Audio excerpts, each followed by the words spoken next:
a giant wave holding aloft the hopes and memories of a people once divided by the Berlin Wall. 30,000 handwritten messages hang in front of the Brandenburg Gate. It was here in June 1987 that then US President Ronald Reagan uttered this now famous demand to his Soviet counterpart. Mr. Gorbachev, tear down this wall. 2 years after President Reagan's speech, Germans themselves would tear down the wall in a dramatic show of people power that would have profound consequences for Germany, for Europe and for the global order. In the Soviet bloc, pressure had been building for months. Pro-democracy protests spread to East Germany. On November 9th, an East German government spokesman said citizens were now free to travel to the West. The shock announcement was a bureaucratic slip, but East Germans flocked to the border. In the confusion, guards opened the gates. Patrick Hartwig, then 19 years old, was among the first through. He went immediately to the Kurfürstendamm, a shopping district symbolic of Western capitalism. He now works in the very same street. Dann habe ich die ganze Nacht da am Kudamm, ich habe auf irgendeinem BMW gesessen. I spent the whole night on the Kurfürstendamm. I was sitting in a random BMW, a bottle of sparkling wine in my hand, and we honked up and down the Kurfürstendamm and had a wild night.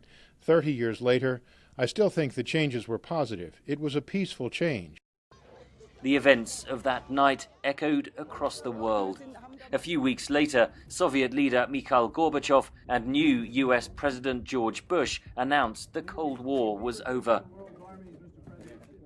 It seemed as if things were getting more peaceful, that the world was getting to a more peaceful place. Some even said this was the end of history. By 1991, the Soviet Union had crumbled. But in the 3 decades since, tensions between East and West have re-emerged. NATO has taken in Poland, the Baltic states, and so on, have seen this as a threat. Although, of course, it wasn't meant as a threat. It wasn't an aggressive NATO which sort of had a drive to the east, but it was the East European countries who applied for NATO membership. As the new century dawned, Vladimir Putin emerged as Russia's strongman, pledging to rebuild the country's pride and power. In Moscow, the events of 1989 are viewed very differently 3 decades on. Gorbachev was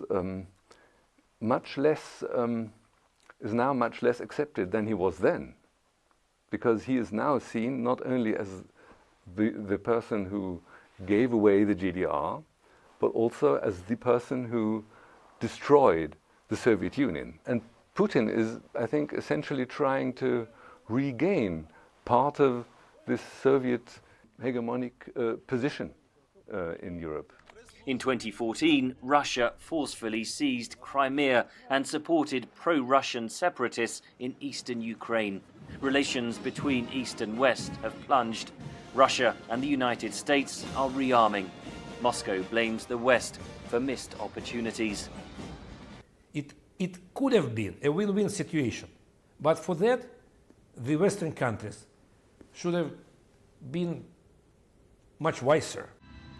Germans and visitors from around the world will celebrate the anniversary Saturday, the night freedom came to Berlin. But peace between East and West has remained elusive. Henry Ridgwell for VOA News, Berlin.